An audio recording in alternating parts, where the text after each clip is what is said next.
नमस्कार मेरे प्यारे विद्यार्थियों, आपका स्वागत है आपके YouTube channel AR let study पर।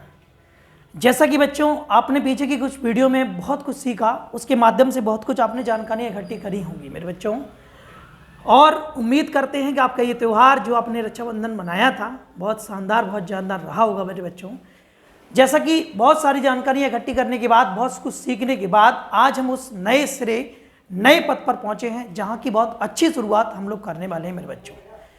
इस वीडियो के माध्यम से मेरे विद्यार्थियों, इस YouTube चैनल के माध्यम से आपको बहुत सारी जानकारी इकट्ठी करने को मिलेगी। आज हम साथ मिलकर के एक लूसेंट बुक का, जो कि पीछे टॉपिक आप लोग कर चुके, उसका एक अगला टॉपिक पढ़ने वाले हैं, इतिहास से संबंधित। इतिहास क्या है, इतिहास की विभिन्न जानकारियों के बारे में हम जानेंगे और पढ़ेंगे और सीख भी चुके हैं मेरे बच्चों। इतिहास कैसा रहा होगा, क्या इसका पर्याय रहा होगा, और इतिहास से संबंधित बहुत सारी महत्वपूर्ण तथ्यों के बारे में जानकारी इकट्ठी करेंगे।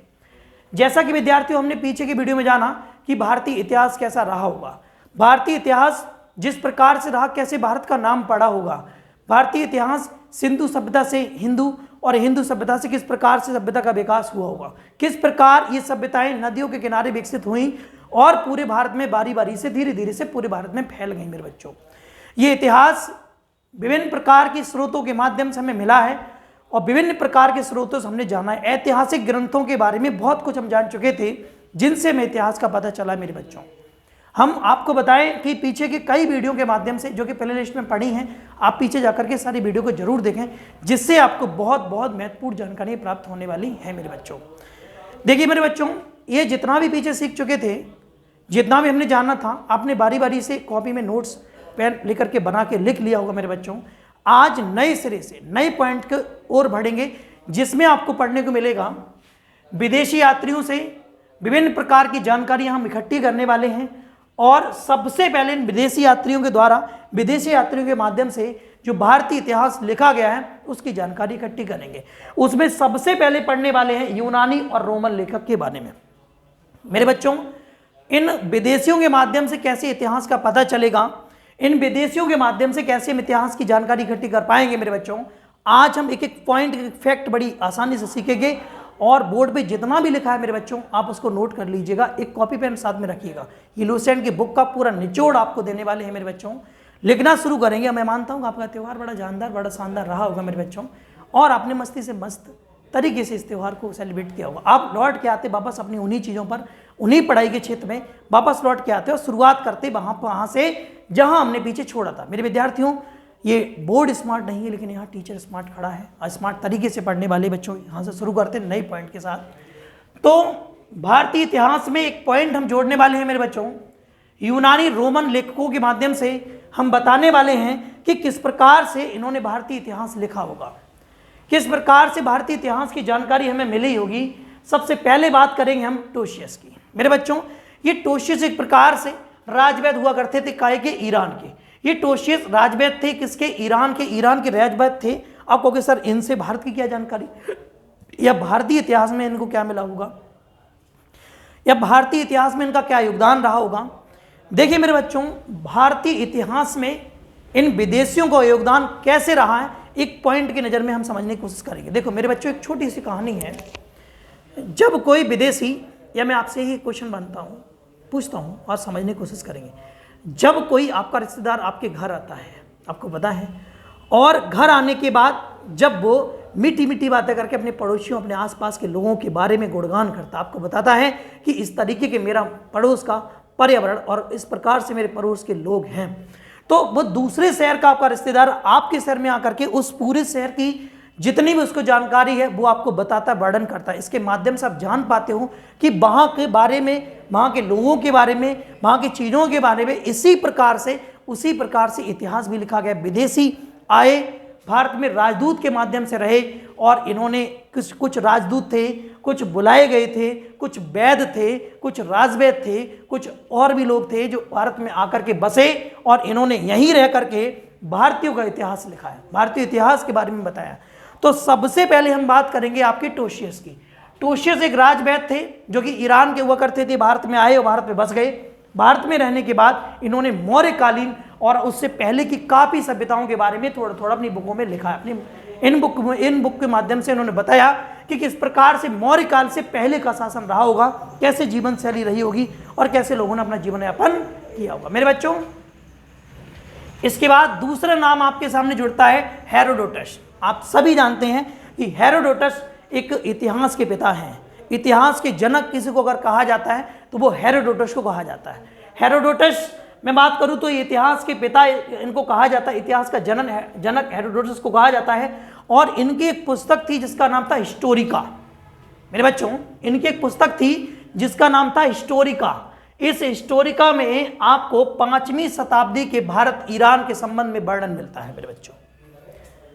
बड़ा इंटरेस्टिंग फैक्ट ये आप अपनी नोटबुक में नोट कर लीजिएगा मेरे बच्चों कि हेरोडोटस इतिहास के पिता, इतिहास के जनक कहे जाते हैं और इनकी एक पुस्तक थी हिस्टोरिका। और इसी हिस्टोरिका में 5वीं शताब्दी के भारत ईरान के संबंध का वर्णन आपको मिलता है और इन्हीं के बारे में आपको बताया जाता है कि किस प्रकार से जीवन शैली रही होगी मेरे बच्चों। सिकंदर के साथ आने वाले इसी समय में बहुत सारे ऐसे लेखक रहे हैं।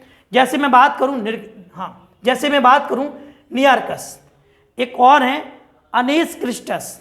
ये दो ऐसे व्यक्ति रहे हैं जो कि सिकंदर के साथ भारत में, सिकंदर अलेक्जेंडर फ्लेमिंग, अर्थ अलेक्जेंडर जिसको कहा जाता है, पहले अलेक्जेंडर फ्लेमिंग तो फिजिक्स के एक वैज्ञानिक है, मैं यहाँ थोड़ा भूल गया था, मैं आपको बताऊं। सिकंदर महान जिसको अलेक्जेंडर बोला जाता है, लेखक नियार्कस, नियार्कस के साथ साथ जो अनेस क्रिस्टस, और उसके बाद मैं बात करूं कि ये इतने लोग भारत में सिकंदर के साथ आए। ये ऐसे लेखक थे, इन्होंने बहुत सारी जानकारी आपको दी और बहुत कुछ हम जान पाए इतिहास के बारे में मेरे बच्चों। ये यूनान रोमन के लेखक हैं, विदेशी यात्रियों से मिलने वाले प्रमुख जानकारियां हैं, प्रमुख स्रोत हैं। इनके माध्यम से भारतीय इतिहास के बारे में हम संपूर्ण जानकारी इकट्ठी कर पाएंगे मेरे बच्चों। आपको बताएं कि एक और लेखक हुआ करते थे जिनका नाम था मेगास्थनीज। क्या नाम था? मेगास्थनीज। ये मेगास्थनीज जो थे ये सेल्यूकस निकेटर का राजदूत था और जो चंद्रगुप्त मौर्य के दरबार में आया था। किसके दरबार में आया था? चंद्रगुप्त मौर्य के दरबार। कौन आया था? मेगास्थनीज। मेरे बच्चों, मेरी इतनी बातें आपको समझ में आई होंगी और बारी बारी से नोट कर रहे होंगे और एक एक पॉइंट, एक एक फैक्ट को सीख रहे होंगे मेरे बच्चों। ये जो मेहनत आप लगातार कर रहे हैं, ये जो चीज़ें लगातार आप इकट्ठी धीरे धीरे बूंद बूंद की तरह सीख रहे हैं, इस ज्ञान रूपी घड़े को आप भर लीजिएगा। समय बदलेगा, चीज़ें बदल जाएंगी और आप जो चाह रहे वो सब कुछ होगा। बस छोटे छोटे पॉइंट्स को, छोटी छोटी चीज़ों को इकट्ठा करना आप शुरू करिए मेरे बच्चों। आपको बताएं ये लेखक नियार्कस और अनेस क्रिस्टस ये जो थे ये सिकंदर के साथ आने वाले व्यक्ति थे। और आपको बताएं 5वीं शताब्दी की बात है जो कि भारत और ईरान के संबंध में हिस्टोरिका नामक पुस्तक में ये बात लिखी गई थी, जो कि किसके द्वारा रचित थी? हेरोडोटस के द्वारा। ये हेरोडोटस ही इतिहास के पिता कहे जाते हैं मेरे बच्चों। और आपको बताएं मेगास्थनीज ये सेल्यूकस निकेटर का राजदूत था जो कि भारत में चंद्रगुप्त मौर्य जो कि इंडिया के थे, भारत के इनके दरबार में आया था। आपको बताएं मेगास्थनीज की एक पुस्तक है जिसका नाम इंडिका है मेरे बच्चों। मेगास्थनीज की एक पुस्तक जिसका नाम इंडिका है, इसमें मौर्य साम्राज्य के बारे में, मौर्य संस्कृति के बारे में, मौर्य कालीन जो सभ्यता है उसके बारे में बहुत कुछ जानकारी, बहुत कुछ वर्णन मिलता है मेरे बच्चों। इसके बाद अगले लेखक है डाइमेकस। डाइमेकस हम कहें तो ये सीरिया के एक शासक हुआ करते थे, एक राजा हुआ करते थे जिनका नाम था अंत्योकस। और ये अंत्योकस के राजदूत थे जो कि बिंदुसार के दरबार में भारत आए थे। और आपको बताएं इनका विवरण मौर्य युगीन समाज एवं संस्कृति से था। अर्थात इन्होंने जो विवरण दिया था, भारतीय जानकारी जो उन्होंने दी थी, भारतीय इतिहास के बारे में जो रचना करी थी, भारतीय इतिहास के बारे में जो कुछ लिखा था, वो डाइमेकस ने विवरण जो दिया था वो मौर्य युगीन समाज और उनकी संस्कृति संबंधित बात कही थी। बिंदुसार के दरबार में आए थे और इनका ये जो डाइमेकस थे ये अंत्योकस नामक एक सीरियाई शासक थे, उनके ही ये कौन हुआ करते थे? उनके राजदूत हुआ करते थे मेरे बच्चों। आज भी भारत, आज भी इंडिया प्रत्येक देशों में लगभग अपना अपना एक राजदूत रखते हैं। और राजदूत का मतलब यह है कि कहीं ना कहीं मेरा एक व्यक्ति दूसरे देश में होगा और वो व्यक्ति एक अच्छी संस्था से जुड़ा होता है, भारतीय मुख्य संस्था से जुड़े होते हैं, जो कि अपने देश के विदेशी जो विदेश में जो नागरिक हैं उनकी सुरक्षा के लिए, उनकी बात सुनने के लिए ही वहाँ एक व्यक्ति छोड़ा जाता है। तो आप समझिए ये तो अब की बात है, उस समय सभ्यता कितनी मजबूत रही होगी, उस समय लोग कितने होशियार, कितने समृद्ध रहे होंगे, बलशाली, बुद्धिमान रहे होंगे, जिनको पहले से ही पता था कि एक व्यक्ति हम अपने देश में दूसरे देश में भेजेंगे तो वो व्यक्ति मेरे देश के लोग जो वहाँ वास कर रहे हैं उनकी सुरक्षा के लिए उनकी परेशानियों को समझेगा और अपने देश के व्यक्ति से, अपने देश के जो शासक है उन्हें बताएगा और हमारे देश का शासक उस देश के शासक के साथ बैठक करेगा।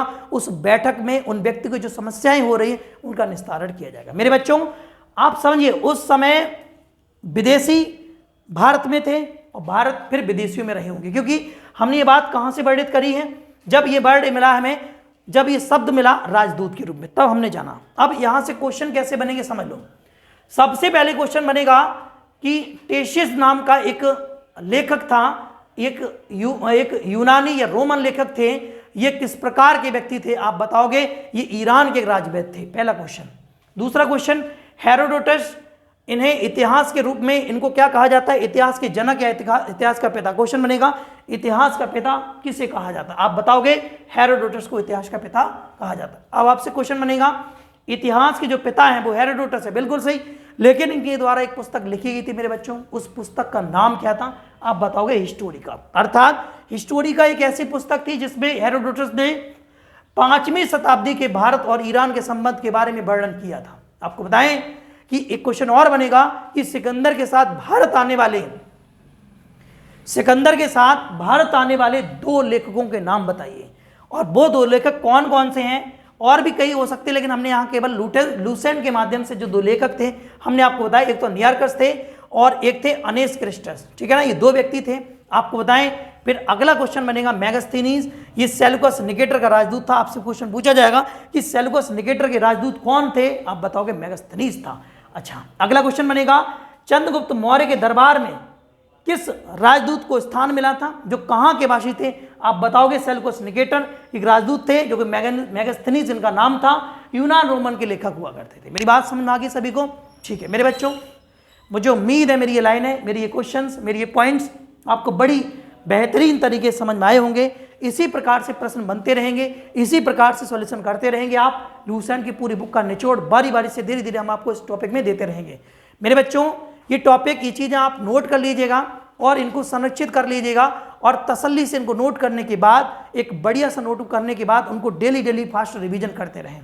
इस रिवीजन के माध्यम से ही आप विभिन्न प्रकार की प्रतियोगी परीक्षाओं में बड़े अच्छे अंक हासिल कर पाएंगे, और इन अंकों के साथ में आप एक अच्छी नौकरी या जिस स्थान पे जाना चाहते हैं वो स्थान प्राप्त करेंगे। लूसेंट की पूरी बुक पढ़ाएंगे, उसके साथ में बारी बारी बहुत सारी ऐसी किताबें हैं जो आपको पढ़ाना शुरू करेंगे। बस आप लगे रहिए, जुड़े रहिए, डटे रहिए, मेहनत करते रहिए। ये अभिषेक आपके साथ हमेशा जीवन पर्यंत, जब तक सांसें रहेंगी, मैं आपको पढ़ाता रहूँगा और मेरे साथ आप जुड़े रहेंगे और बहुत ऊंचाई तक जाने वाले हैं। धन्यवाद। आज इतना ही, फिर बढ़ाते हैं।